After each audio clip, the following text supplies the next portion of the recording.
This is David Marler, UFO researcher, and you're listening to That UFO Podcast.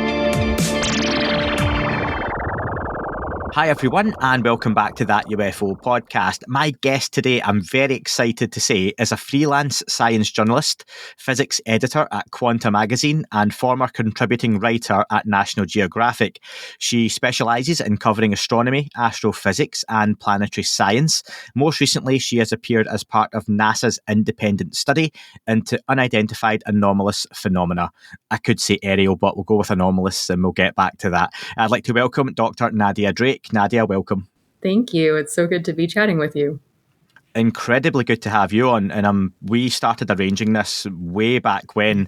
I think you were one of the first names I saw on the list of people that were going to be part of the study that we're going to talk about. And I'm very glad to say the only one I reached out to and the only one that, replied I had to. So yeah, thanks for agreeing to come on and kind of sticking with it.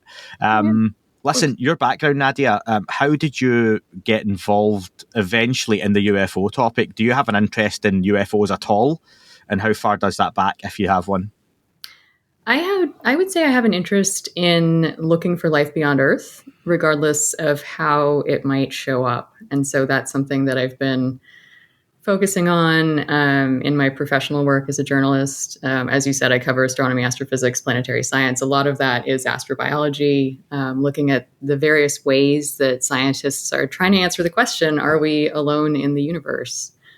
And so I guess, in a sense, UFOs could fall under that umbrella. But the topic itself, I would say, has been it's been a phenomenon that I've observed kind of from the sidelines, mostly. And is that sensible, do you think, in that line of work? When you hear astronomy, astrophysics, planetary science, you think, and I'm a geek, so I can say this, you think geeks, Star Trek, Star Wars, everyone's going to be into that kind of science fiction. So you would imagine it would still be quite popular, but is there still a stigma that holds people back from maybe proclaiming that love? I think there definitely is a stigma surrounding the topic of, we can call them UAP or UFO, whatever you want to call them. I'm a huge science nerd, science geek. I love Star Trek, Star Wars, sci-fi. It's all great. And I love some of the ways in which people imagine other worlds in the future. But certainly within the scientific community, I think there really is a stigma associated with thinking about UFOs, UAP, from a scientific perspective. And that has been a problem for some of my colleagues on the panel, particularly the scientists. They were getting criticisms from other scientists within the community asking them, why are you wasting your time looking at this? What's the point? So that certainly does exist. We're going to get back to a little bit of that criticism as well when we look at the NASA study, but it would be remiss to not talk about your father. For anyone familiar with the name Drake in this field, your father, Frank Drake, is famously the Frank Drake of the Drake's equation. And that's something I'm going to hand over to you. If you could explain to anyone listening who most folks will have heard of it, but what is the Drake equation? Yeah, the Drake equation is really cool. It's a formula that estimates how many detectable extraterrestrial civilizations are in the Milky Way galaxy. And it does that by considering a handful of variables. And essentially, if you consider each variable and you give it a value, you can multiply them all together and come up with an answer for how many civilizations we might be able to detect in the Milky Way. It's gotten some criticism because people say, it's not really an equation. It doesn't have constants. It doesn't give you a single answer. So the way I like to think about it is more as a framework. It's a thought experiment. I think it's a really great way to look at the logic involved in answering a question that's that big.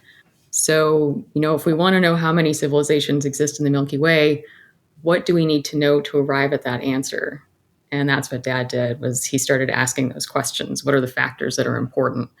And he got things like, we need stars because planets exist around stars. We need to know how many, the fraction of those stars that host planets, how many habitable worlds there might be per planetary system, how often life evolves, how often civilizations develop detectable technologies, that kind of thing. So just like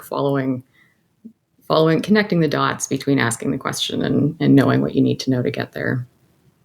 Famously, Samuel L. Jackson said that he gets almost daily people go up to him in the street and try and recite back his famous Pulp Fiction monologue, and people never get it right. And I just wonder how often your dad was approached and people would try and recite back that equation to him and either get bits wrong or leave bits out. I've got my own horrendously bastardized version of it, which is if there's this many, solar systems, and if those solar systems have stars, and if so many of those stars have this, and it just goes down that way. And then essentially then there must be thousands of other civilizations out there, which I'm sure your father would be ashamed of hearing, but I'm sure he had far worse as well.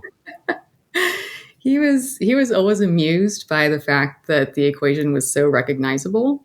He was very, very humble, and so he never went around tooting his own horn. He didn't think it was that interesting. And when he was writing the equation, it was really just because he needed to organize the agenda for a meeting. So he had all these people coming in for a meeting, and he needed to figure out what to do for a couple of days.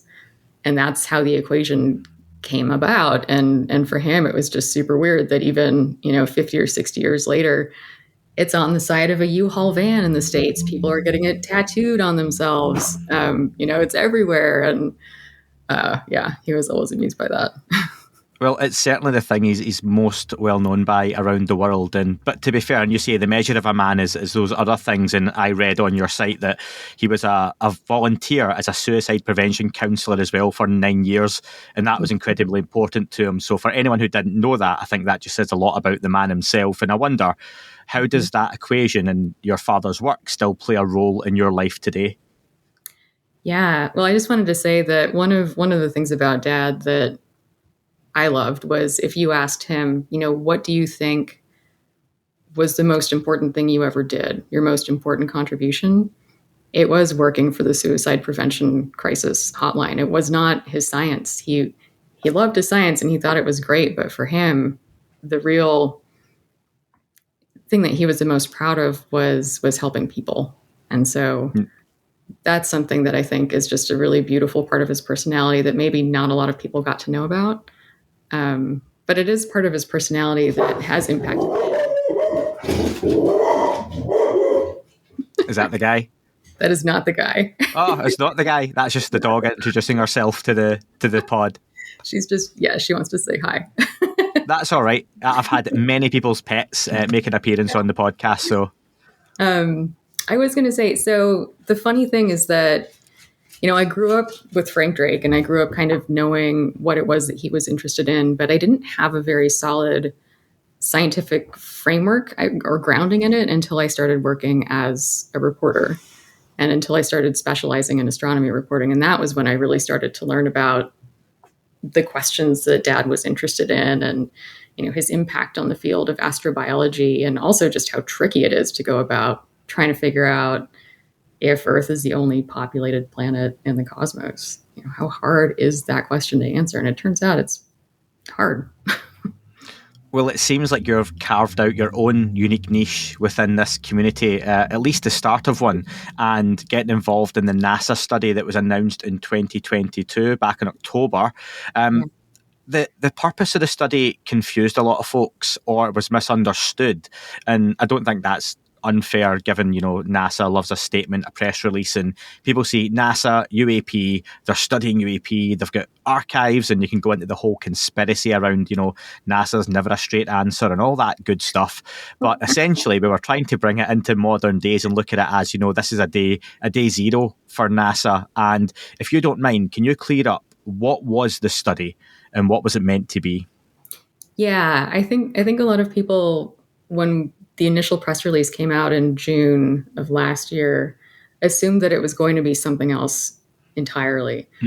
I think a lot of people made the assumption that we were going to be digging into case reports, coming up with some kind of conclusion about the nature and origin of UAP, when that's not the point at all.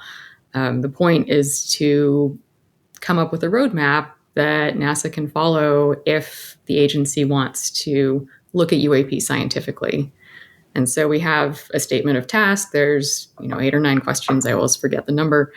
And they are asking us to come up with recommendations about which data sets already exist that NASA might be able to work with. What kinds of data could the agency gather that would maybe be informative when it comes to studying UAP. What sorts of reporting procedures could be implemented to kind of standardize the reports that do come in. So it's really just looking ahead and thinking, if the agency is going to tackle this, here are our recommendations for some of the ways that they might be able to proceed. So I'm curious, why do NASA need an independent team to come in and do that for them? I think there are many who would look at NASA as being one of the gatekeepers of the whole UFO secret, and that they have enough footage and there are incredibly vast archives and servers going back decades that would have all the evidence required. So what's the reason they brought in an independent study? Well, I think, the reason is because all of what you just said about having servers and decades of data and videos, that's a very nice fictional statement. So NASA does not have that information available. And the agency often, when it's looking for recommendations on a particular topic, they will convene an independent panel of experts to offer an opinion on how they might best go about proceeding. It's really good for transparency too. So actually, it's not uncommon. This has been done before, but obviously it's the first time those with a UFO interest are paying this close attention. So that's good to know. Yeah, that's exactly right. It's not an unusual procedure at all. How did you become personally involved in this study? I was invited to be on the panel by NASA. One day I just got an email asking if I would be willing to serve, and kind of laying out, again, what the charter is, what that would involve. Ultimately, we're going to be writing a report that will be delivered sometime this summer, and that will also be made public too.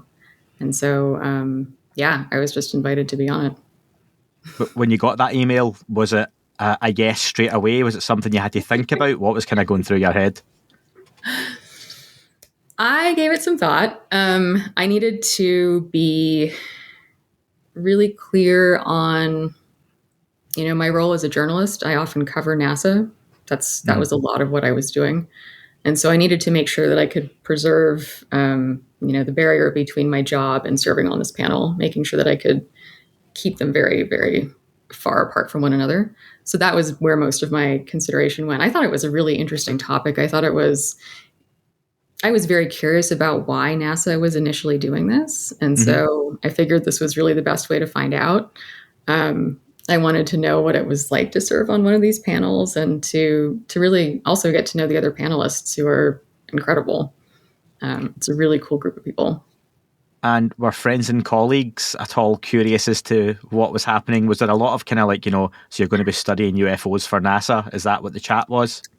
Yeah, there was a lot of that. The phrase UFO hunters was in a lot of headlines describing the initial. Sends shivers down my spine when I see or hear that. So yeah. So it's, a lot of what I've been doing over the last 7 or 8 months has just been kind of disabusing people of the notion that we are UFO hunting. That's not our job. It's not what we're doing. And we're going to tell NASA how to do that if they want to. Yeah. Well, listen, obviously we'll fast forward to the point where we had the NASA live broadcast a couple of weeks ago as we record this now. And fascinating, I saw the viewers on the channel jump from 1,000 to 1.5 to 7.5 to 8,000 to 9,000 to 10,000. So there was a huge amount of interest in just the live broadcast in itself. Bear in mind, this happened like a 2 o'clock in the afternoon, 3 o'clock in the UK. People are at work. It was busy. It was a midweek in the US. That's early morning, depending on your coast. It's even earlier morning. There was a lot of interest in it.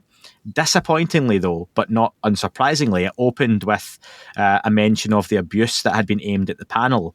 I was in the Discord chat for the podcast at the time, and I mentioned to you before we started recording, a lot of the people in the Discord were, again, shocked but not surprised that you'd received abuse. And I'd like to ask, though, where was the abuse coming from? Did it seem to come from the UFO community? Was it scientific community? Just your standard online troll? Mm-hmm. Yeah, so I think what I can say, and I don't want to violate anyone's privacy, is that there were criticisms coming from within the science community, really just questioning why people were spending their time on this. I had made that comment before. But I think what NASA was referring to in those statements were harassment and abuse coming from UFO Twitter in particular has been very loud and very angry with a couple of us, not just me. I know that I have definitely been a target for a lot of it. And so, yeah, it's been coming from a couple of different areas. Why do you think that was? For me, I know why it is. Well, probably a couple of reasons. One is I have gone on record being skeptical about the evidence that's been presented so far.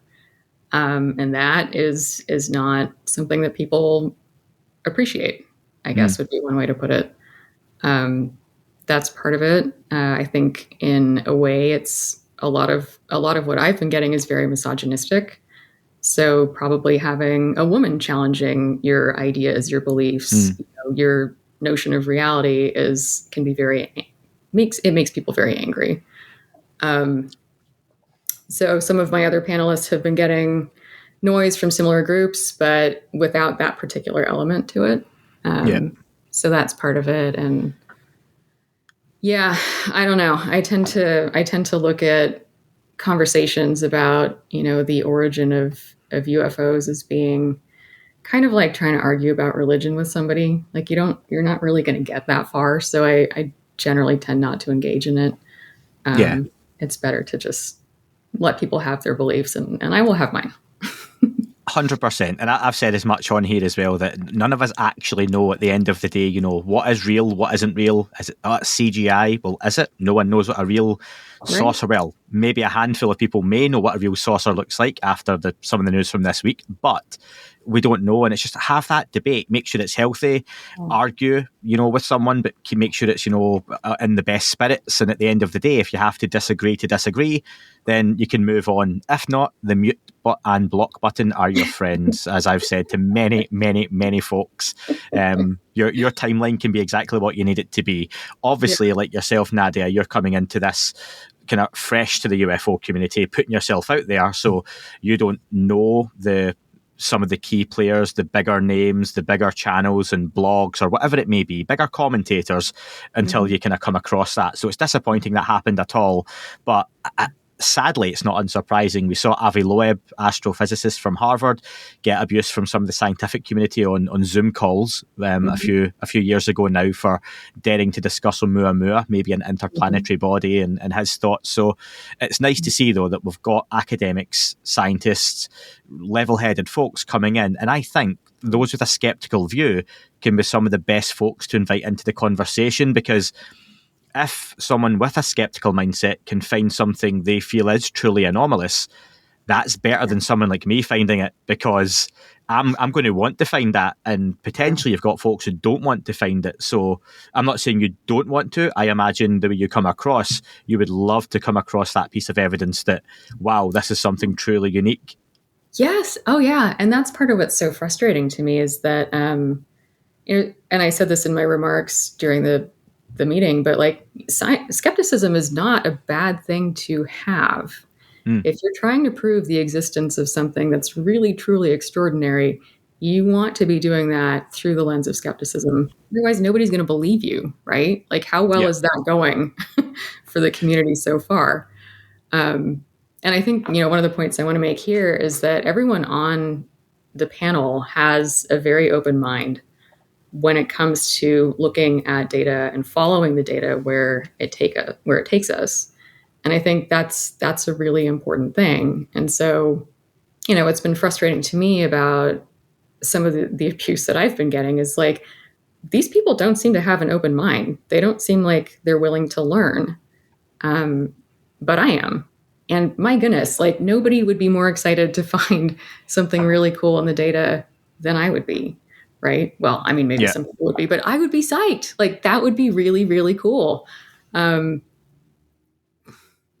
So do you know what? And there's nothing wrong, like you say, with being skeptical. I've got listeners to the podcast, again, even as recent as today in the Discord chat, saying that they're pretty skeptical on the subject. But that's fine. You should be skeptical. Just given what we're talking about. I think people confuse that sometimes with those who want to go out there and debunk everything they see just because they're not that interested in hearing about what UFOs may or may not be. But that's a different conversation. I'd love to know, as much as you can say, Nadia, what was the work like? What was your average day like in the last kind of 6, 7, 8 months of the actual study? Were you going into an office 9 till 5 and pouring through paperwork, or what was it? Thank goodness, no. We all have day jobs, so that would have been tricky. No, we had a handful of in-person meetings where they were all fact-finding sessions. So we had invited some folks to come speak to us to present information on the topic, on various observational capabilities. So, what are some of the NASA assets that are looking at Earth all the time? How can we maybe think about adapting technologies like the Vera Rubin Observatory that's being built in the Southern Hemisphere now, that's going to look at, the entire sky? How could we think about something like that maybe being applied to this problem?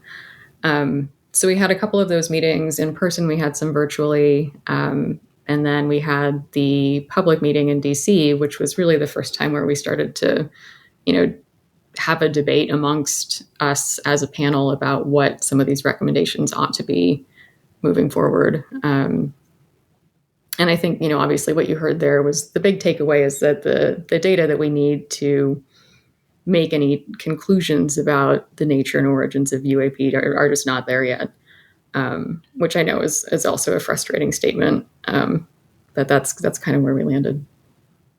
During your piece, you mentioned you were the first speaker to come up from the panel after Dr. Sean Kirkpatrick from Arrow. You mentioned that the definition of UAP changed from aerial to anomalous during the study, and the panel had decided to continue to focus on aerial because that's the primary domain for the data that you had presented. Have you got any thoughts on the other aspects of this phenomenon? Many people would point to, things way out in space potentially, or even underwater. Yeah, so I had made that point that the definition changed, and I had said that we were choosing to focus on the aerial domain because that is where the vast majority of the events, at least that the All Domain Anomaly Resolution Office has collected, are. And I think Sean actually said that that's where they all are. And then David Grinspoon, who's an astrobiologist on the panel, pushed back on that and said, well, actually, I think we do want to consider the space domain as well, because the more we get into space, the more this becomes really a NASA issue. And so I think that's totally valid. I don't know if you heard Sean say during the meeting, he was answering a question, but he said he'd managed to get rid of the underwater report. It was explained some other way. So I think Dr. Kirkpatrick said they were called SEPs, someone else's problem, famously a few weeks ago during a live broadcast as well to Senator Kirsten Gillibrand. So yeah, interesting terminology, but fair enough. I like Sean. He has a hard job. His job is hard. And it comes across as very dry. In my limited, interactions, being a couple of live broadcasts I've seen him presenting on. I'm going to ask you actually, just to go back one step. You mentioned the data was said to be either incomplete or inconclusive, and that was the big takeaway. Is that what you expected going into the study? Yeah, mostly. And the reason, is actually pretty mundane. And I think some people had mentioned it, which is that if you want to address this topic scientifically, you need data that's gathered with well-calibrated instruments using well-established methodologies, and that hasn't happened. And so that's why.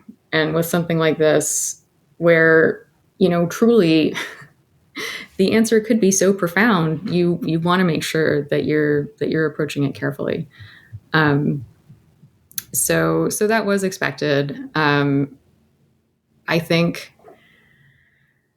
what I wasn't quite, I had actually, and this is an interesting point too that came up. When I went into the study, I didn't really understand why some reports were classified and why some were not.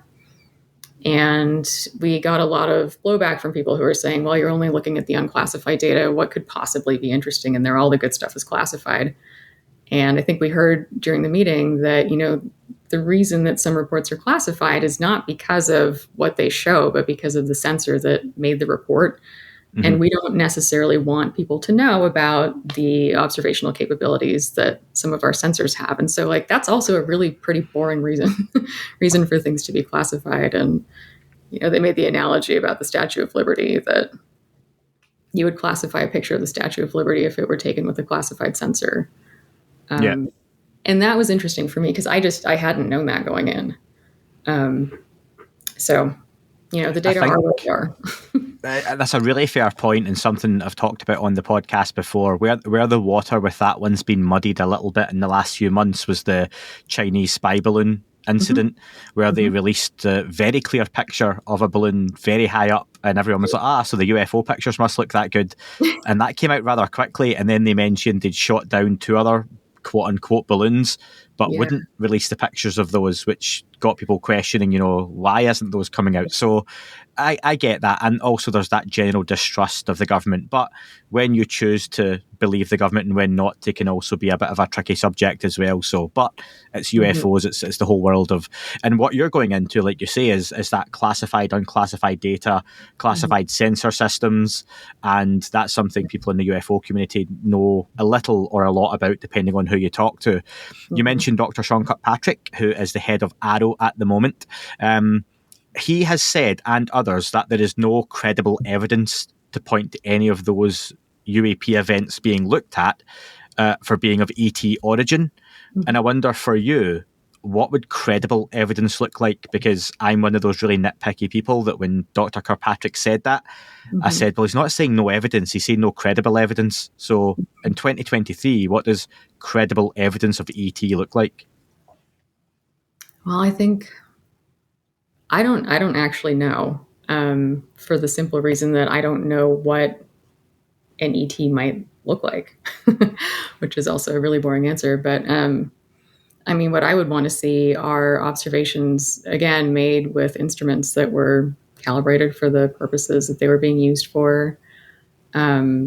Multispectral observations of the same object, potentially, made by multiple people, where we have data from sensors that matches eyewitness reports. And then after that, that's just the beginning, right? So that's step one. And then after that, you go and you interrogate all of that and say, well, in the search for life beyond Earth, life is the hypothesis of last resort. You have to systematically rule out everything else that something could possibly be before you look at that answer.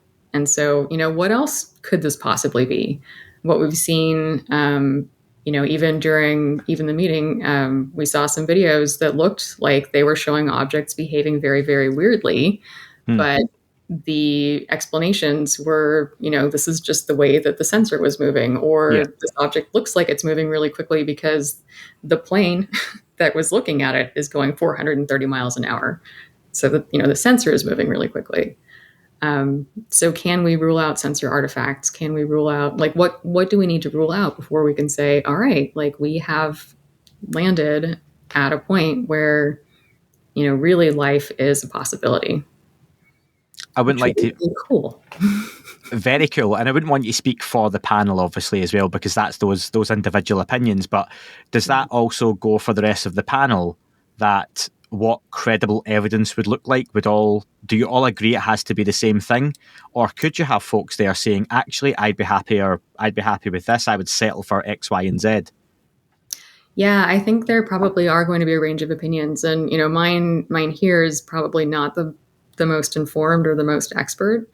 I can speak about science from the perspective of someone who has a PhD, but my expertise is not in instrumentation or sensors, or thinking about how you might even pull an anomaly out of a very large data set. So some of the folks who are looking at machine learning, AI, they would probably have a very different answer about, or maybe not a very different answer, but just a different answer about what form evidence could take. Well, you said, and I'm going to paraphrase here, almost quote you, that each day the FAA handles around 45,000 flights in US airspace. That's 5,400 in the sky at peak time. Worldwide, there are 1,600 weather balloon launches per day. That's 180 just in the US alone. 1.69 million small unmanned aircraft systems and such, and around 880,000 drones for commercial use, neither of which are manned or looked at by the FAA. That's a lot of clutter in our skies, let alone anything else that won't be accounted for. And you kind of touched on this there, but how do you as a panel, and this may have been yourself or others, how do you start to look for the incredible within that? How do you look for the anomalous in UAP? Because I think it'd be very easy for anyone, open-minded or not, who isn't UFO-centric, to go into this and think, well, almost anything I'm going to look at here is going to be one of those flights, one of those weather balloons, one of those drones. Yeah, so we had a little bit of this discussion during the meeting where, I had used the unfortunate cliche of a needle in a haystack, which, like, as a writer, cliches drive me crazy. But then that ended up being the analogy that everybody was using for the rest of the meeting. And so, so the amount of stuff in the sky at any given time is enormous. And the comments that my fellow panelists were making were things like, if we're looking for a needle in that haystack, we don't even know how to define that needle right now. AARO had said something like the anomalous events were described as being anomalous because they couldn't immediately be explained by either the observer or the sensor, which I was, and I think my comment was like, immediately explained is doing a lot of work in that sentence. It doesn't mean they're not explained. It just means we can't immediately come up with an explanation. Sure. But then I think it was maybe David Spergel or someone who said, well, if we have this enormous haystack of objects in the sky, the one thing that we can do really well is figure out what our haystack looks like. And so if we know what our haystack looks like, then if something that doesn't look like that haystack pops up, then maybe that's a good place to start. Even if we don't, really know how to define what that something should look like.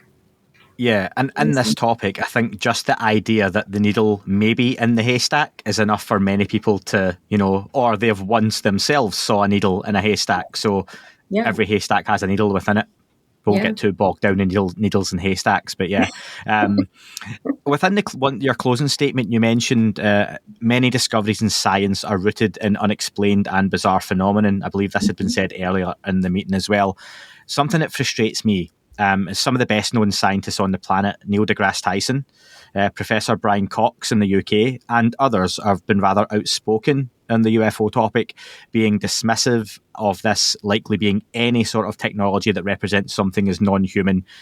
Is it fair to say there's still many folks in the scientific and academic communities who don't see the UFO topic as being worthy of study at all? And in a way, is that not turning their back on what could be the greatest discovery of all time? Which, as someone who's a layman, and I absolutely am, that surely goes against why people get into science in the first place. Because why not go and find that?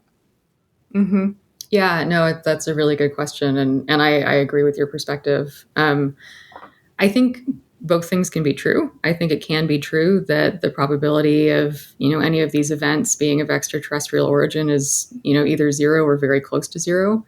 I think that can be true. And I think it can also be true that they're worth studying for a lot of reasons. We did use the analogy, the fast radio burst story was one that David Spergel brought up during the meeting. I also think it's true that if we recommend something like we scan the skies all the time, we're going to find new and interesting atmospheric phenomena that help us understand our planet better. I also think that there is a logical continuum between thinking about technosignatures that are produced by alien civilizations. If we think that it's valid to search for alien technosignatures, so SETI, the search for extraterrestrial intelligence, if we think it's valid to do that from, in space, there's a continuum between doing that and thinking that it's legitimate to look for those things closer to Earth. The kind of messy reality there is that the probabilities are very much more in our favor if we're thinking about finding technosignatures in outer space. And the laws of physics are not in our favor if we're thinking about looking for those things in Earth's atmosphere. So But that's not to say that they're not related. Sorry, that was kind of a jumbly answer, but No.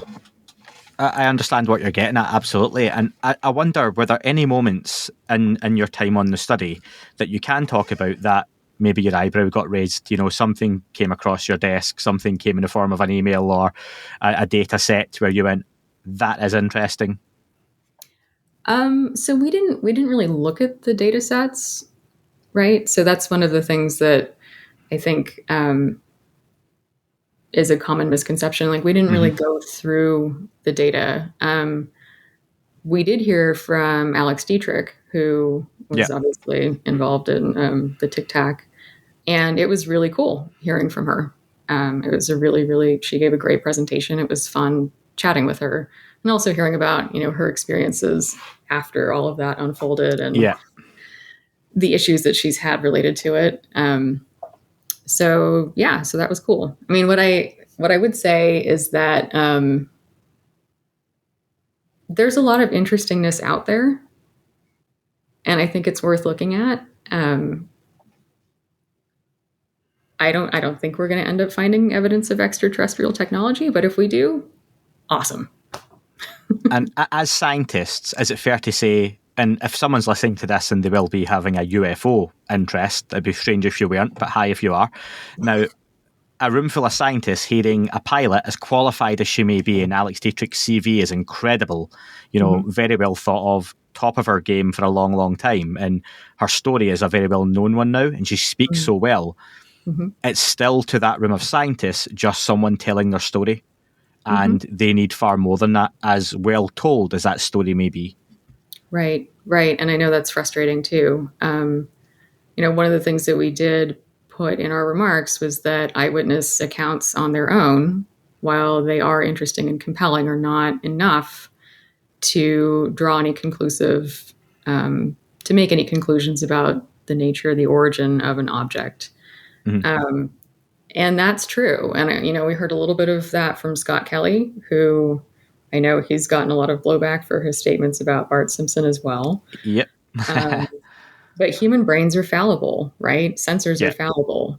The courts here in the States are really kind of turning away from eyewitness testimony because it is unreliable in general, which is not to say that it's not useful, right? And so what I generally tend to do, because I've heard stories from people who've seen things they can't explain my entire life for obvious reasons. Sure. Is like, I believe people. I will listen to a story and I believe that somebody has seen something that they can't explain. That's totally valid. But then where, our paths kind of diverge is where somebody says, I can't explain this, therefore it must be extraterrestrial. It's like, to me, that those two dots don't connect like that. Like, you have to follow a different pathway before you arrive at the extraterrestrial explanation. And I think some people get confused with someone like yourself. I hope you've come across, and you have to me, that you're very willing to find out we have extraterrestrial visitation, non-human probes from a different planet, civilization, whatever it may be, but you need to see scientific data that backs that up, not a wealth of testimony or videos on YouTube, because that's just not how you're wired to receive that information. And as frustrating as that may be, that's also, like I said earlier, one of the reasons it's good to have a panel of folks who are looking at the scientific data, because if they can truly find that real hard evidence, then it blows the whole thing wide open. And as much as there are 800 reports, if 799 are prosaic, it just takes that one that everything else changes. It just takes that one. And one of the discussions that I was seeing happen when the panel was announced was something like, wow, this is going to be a really good lesson in, standards of evidence. What standards do you hold your data to? How closely do you scrutinize it? And I think that's where we're seeing a difference here is, what do we need to see to convince us that something is real? And that's exactly what you were just saying is like, everyone's open to the possibility, but it's just the bar is pretty high and it should be high. It should be high because we don't want to mess this up. Well, your exact wording was UAP offer an excellent opportunity to demonstrate the power of the scientific method. which is absolutely correct. Again, for a layman like myself, seeing scientifically minded people getting involved is wonderful. Do you think this panel, given your experience, is the start of something more within the UAP topic and more people like you and the others on that panel getting involved? Other panels like this happening? Was that the general kind of feeling and vibe you got from the people you worked with? I don't actually know what the future looks like. I don't know. I mean, I think if NASA does adopt, if they choose to adopt the recommendations that we make, then we'll start to see something shifting. But I don't know. I mean, I don't really know what the recommendations we're going to make are at this point. But if the agency does put something into place, I mean, I think you heard Mike Gold say, and this was the first time I'd heard him say that he would like to see a dedicated office within the agency, kind of like AARO, for looking at these things. And if that does happen, then I think you're going to see that there's a shift. But I think it's too soon to say. I think this is a great first step in terms of kind of destigmatizing the topic, and kind of in sort of the same way that technosignature searches in the fields of astrobiology have had to kind of shed some of the stigma and move in from the fringe and have, I mean, SETI is still kind of fighting to be considered mainstream science, but astrobiology now is a discipline that everybody understands and supports. It didn't used to be that way. So maybe it's just part of the natural evolution of things. Did you get the opportunity to meet NASA Administrator Bill Nelson? I have met him a couple of times, just also from my work as a journalist. So, yeah. He's a strong champion of the UFO topic and has been briefed many times in his previous role in US government. And I just wonder, do you think that helps NASA as an organisation get involved in this now? And I wonder, would this have even happened without someone like Bill Nelson and his belief? He's said on live TV, he strongly believes we're not alone out there. And is that the right type of person then for you to be at the head of NASA now, pushing forward studies like this? I think, I'm trying to remember who said it, but I think Dan Evans might have made a remark at the beginning of the meeting about how this is a Bill Nelson idea. Definitely fact check me on that, because I would probably refer to NASA for an answer to that question. I'll say that's correct and that's incorrect, and I'll delete as applicable. But yeah. Yeah, do the fact check on that one. But no, I mean, I think there are people who don't think that there is life beyond Earth in any form. And that's really interesting. That's a very interesting perspective to have, I think, because, my default is that there is life beyond Earth and we're going to find it at some point. It's just what form are we going to find it in first? But there are people who disagree with that idea, which is kind of cool. Absolutely. And the study is due to be released. Is it still on track for sometime end of July, or is that a fluid date? As far as I know, that's the plan. I don't know, if I don't have a good sense of whether we're already falling behind or not. I hope not. I really want to see this thing out in the wild. Yeah.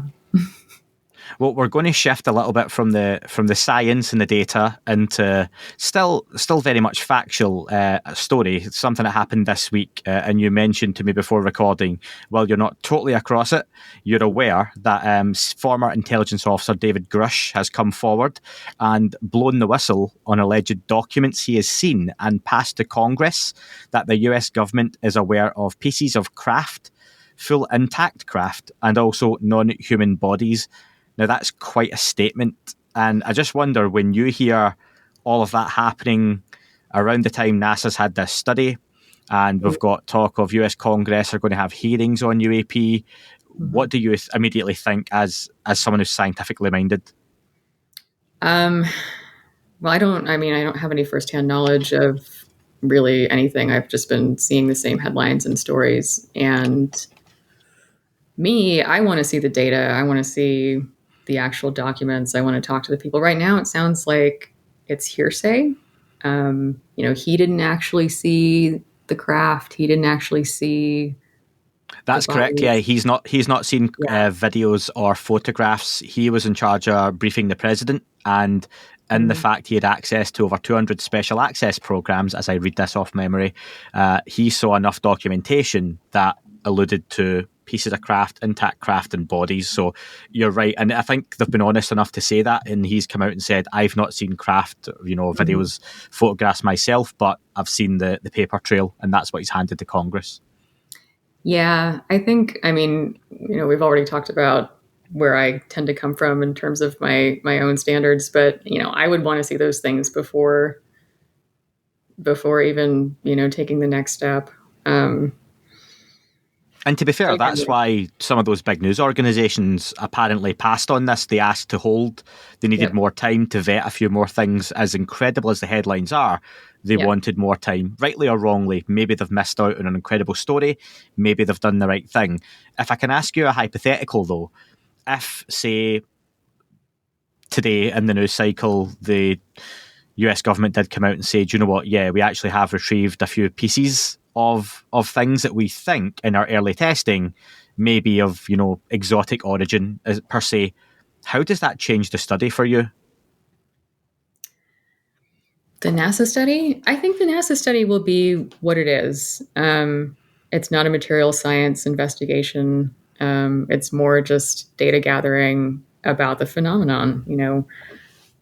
If the government said, we do think these things are weird, then I would really hope that they've got some really good material scientists looking into it and thinking about explanations for what they're seeing, kind of in the same way. I just keep thinking about this in terms of astrobiology, biosignatures. If you're looking for life on Mars or in the atmosphere of an exoplanet, what are you actually looking for? And, people don't necessarily know, but they have this huge range of ideas. And it usually comes down to, it's not going to be one thing on its own, unless it's a squid swimming in the ocean of Europa that tells you that there's life on another world. It's going to be a preponderance of all the available evidence. And so I would hope that same kind of framework would be at play with any sort of investigation of materials. Finding the squid would still be cool, though. I'd be happy with that. Cool. Yeah, Europa squids. Yeah. Honestly, European cephalopods would be the coolest thing. Yeah, there's a whole series on that Geo. That would be worth watching. So cool. Listen, let's look at a few listener questions to finish off, Nadia, if you don't mind. And some of these may be more speculative, but that's what the listeners like to get into as well. First up from Farouk, does NASA have access to historical data? And you touched on this earlier. And what does NASA think about, and you may or may not have heard of this individual, Timothy Taylor, or have you or anyone within the NASA team spoken to others involved with programs related to the phenomena? Did you say Timothy Taylor? Yeah. I don't know who that is. I don't think you will. He was a gentleman, without going into all the details, who was involved with NASA, who allegedly is involved quite deeply in the UFO UAP programs, to the point he's well aware of the evidence. So that might not be something, and I doubt that type of individual is what you were presented with in the group. It would be that level. But looking at historical data, what does NASA that you're aware of have access to? That I don't know the answer to. I don't know what they have in their archives. I do know that what we talked about were, data collected from the Earth Science Program.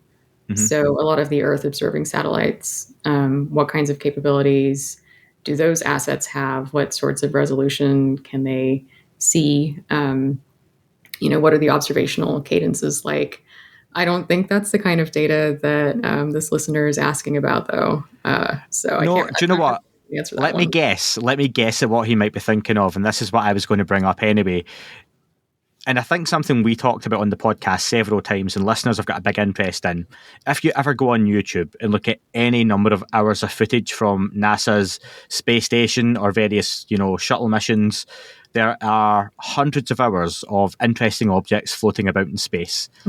Almost definitely. There's a lot of very prosaic items up there, including ice crystals, bits of craft breaking off, just satellites and junk. Because if you ever see those pictures of our orbit, it's a junkyard up there with what's lying about, relatively. However, there are some very interesting bits of footage, official NASA footage, that show some interesting movements potentially of objects, and I think a lot of people would automatically think, if I, as a layman, was going to be placed onto a NASA panel looking at UAP, why wouldn't I go and watch some really interesting or cool videos, even if it was purely Dr. Nadia Drake, 9:30 at night, putting her feet up on the couch, glass of wine, and going, what does NASA have? Let me check out YouTube. Is that not even something that would cross your mind?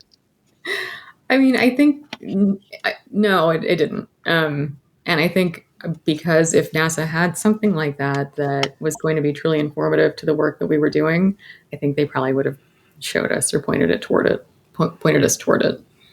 And I think, we heard from Scott Kelly, who was saying he gave a very definitive answer when it came to astronauts signing NDAs. We had a very definitive answer to, has NASA ever cut the feed for if a UAP was spotted? The answer was no. So, I think if any of those videos were going to be informative to our work, we probably would have seen them, but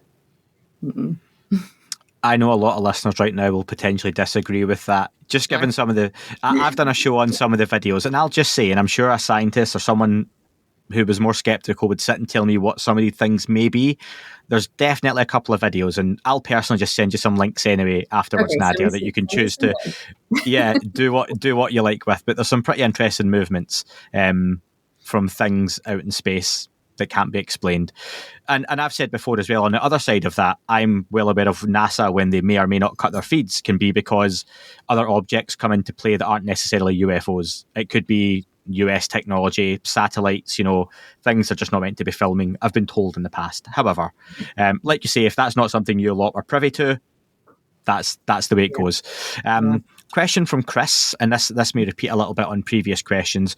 I would love to know if the information that they're going to look for or already have is going to be shared with the public, or is it going to be classified, and do we get an unclassified version like is happening for Congress? So what you're going to present, is it completely public and transparent, or are there potentially variations? Yeah, no, it's all going to be totally public, totally open. Yep, nothing classified. And Chris did have a little bit on there for context. However, I think it gets to what we've alluded to, that some people thought you were going to present, is there evidence of truly anomalous UAP? And that wasn't the purpose of the study. The purpose of the study was to look at how data collection could be better suited, how it could be gathered, what data is out there to use. And maybe some of that stuff people would want to come in would be the result of a future study and investigation. Yep, that's exactly right. Yeah, you nailed it. Good job. Unfortunately, sorry, Chris. Unfortunately, I'm sorry. Yeah. Yeah. Question from David: what is the likelihood that life evolves outside this biosphere would still use DNA as a blueprint for its physical makeup? God, that's such a good question. That is such a good question, and the answer is we don't know. We don't know. DNA is one thing that, I was talking about this constellation of biosignatures that you can think about looking for. If you find DNA, that's a pretty good one. But the answer is we really don't know until we see it. There are some instances in which seeing something like that is a lot more likely. So on a world that has a chemistry like ours, but if you look at somewhere like the surface of Titan, where it's kind of alien, it's totally alien chemistry, lakes and seas made of hydrocarbons, the rocks are water ice, the sand is also hydrocarbons, you would not be seeing a chemistry like ours. And so I think if life evolved there, its building blocks are likely to be quite different. But the answer is we don't know. And final question from Simply A is, when so many other people and agencies have seen UAPs, how can it be NASA say they have never got any credible footage on their servers? Well, I'll just say, I'm going to paraphrase that one. Again, I think it comes back to, what are your standards of evidence? How are you defining credible? I would also contend that just because, again, you see something that is an unidentified craft, that doesn't mean that it has an alien origin. And if you think about what Sean Kirkpatrick said, they have 800 some odd cases, only somewhere between 2 and 5%, small single digits are not immediately explainable. But all those people who made the reports didn't know what they were seeing and they didn't know how to explain them. So again, just because you see something you can't explain doesn't mean that it has an extraterrestrial origin, but it would be cool if it did. It's just that, answering that question takes a lot of work.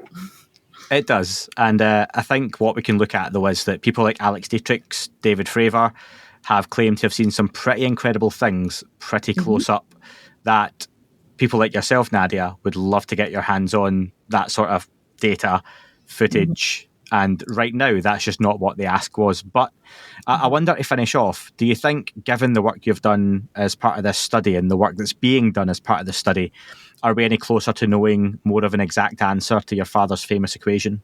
No. I don't think the study is going to be the one that answers that question for him.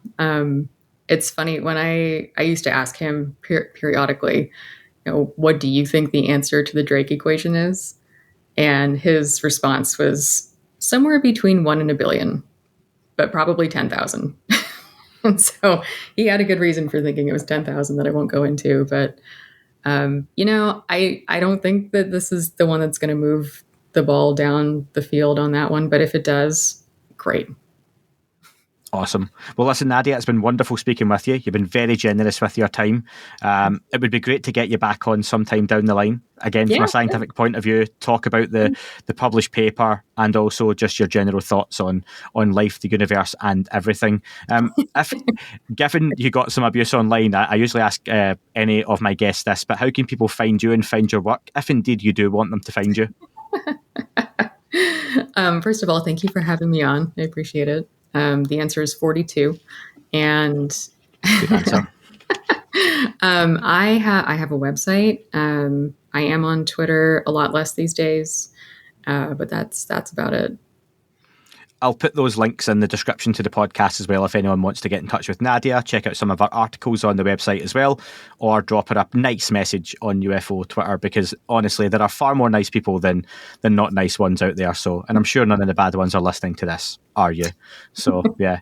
Nadia, wonderful speaking with you, and thank you very much for your time. Yeah, thank you. I appreciate it. That is all for this week's show. Thank you very much for listening.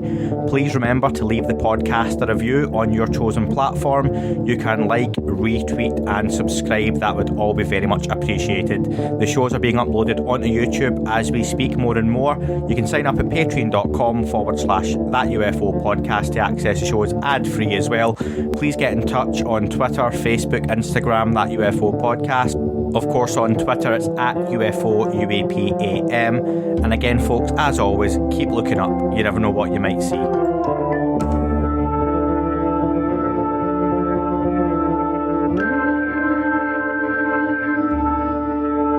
It wasn't a tic-tac and not quite a saucer, more like a hubcap designed by Chaucer, a little baroque and quite steampunk, like Alice was playing bass for the Parliament of Folk. The little fucker hovered right outside of my window, and when I shoved out the screen, he made it an issue. I don't think he expected me to see his ass, but I'd had some champagne and smoked a little around.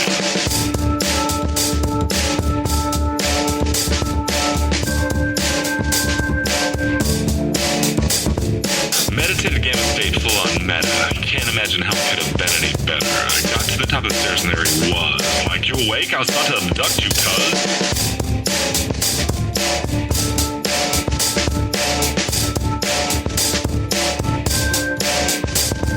I jumped back and nearly kissed myself, and I climbed out the window after the elf, and I woke up in my bed and there was something on my head and everything was weird and everything was red. I called out to my boys, they thought this was noise, they thought it was a dream, they thought it was my toys, they thought it was my problems, and they think I should seek therapy, and I don't know what it is because it doesn't really scare me.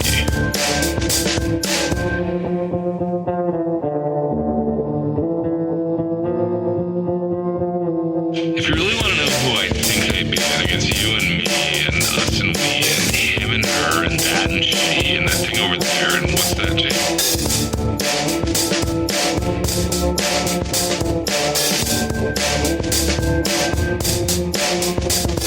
If we're being serious, open your mind, consider your heart, consider time, consider your space, consider your lies, consider your life.